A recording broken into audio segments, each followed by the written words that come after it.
Okay, this is now official. Apple has given UK rights to gain access to any encrypted data on iCloud.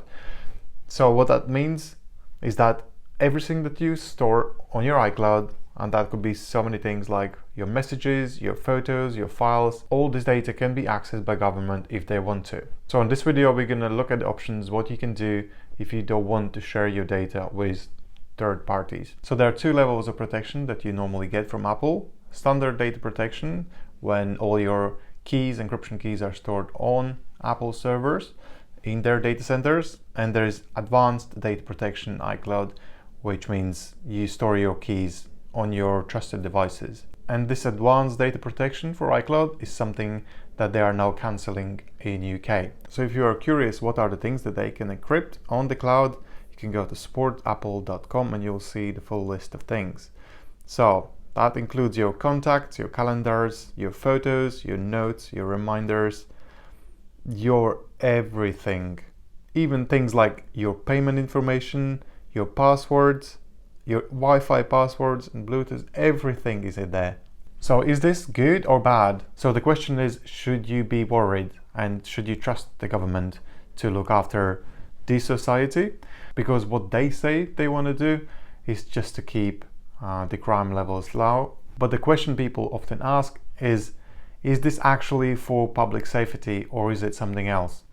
Because criminals, they will not be backing up their messages, their conversations, their notes on the cloud. They're going to be using their private apps like Encrypted, WhatsApp or Telegram or other channels to communicate. They will not be using iPhone built-in apps. I think with AI revolution, what actually is going to happen is that AI bots will probably scan through every single message in the cloud, every single what is going on, live communication between everyone in the country maybe, and just to detect is there anything suspicious going on so they can prevent the crime.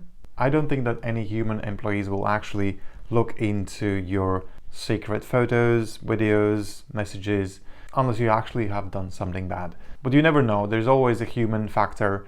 Someone who is working there might decide to do something for fun. And if you're not happy with that possibility, you should probably consider other options to store your data in a cloud, or maybe you shouldn't even store anything in a cloud.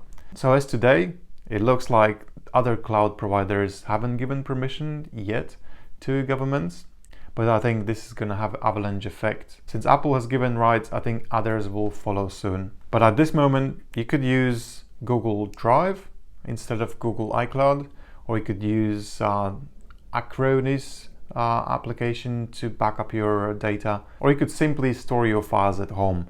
And funny enough, before this actually happened, we made an article about why do you need a NAS, and it describes all these things very nicely in this article. You can go and have a look at nascompares.com.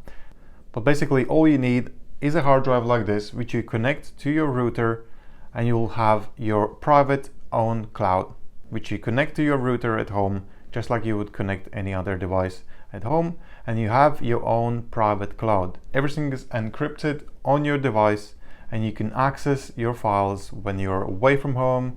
You don't need to plug everything in through USB like you used to do this. This connects to your broadband, so through the Wi-Fi you can connect all your files, you can back up your files, your photos, everything what you have on your phone, and nobody will have access to your data. And when you actually look at your bank statements, how much you actually pay for backing up your phone nowadays, it's quite a lot every month, and it adds up. With hard drive like this, you buy it and you keep it. There's no ongoing costs. But what do you think? Is it time to move towards your own personal home cloud, or do you still trust the cloud?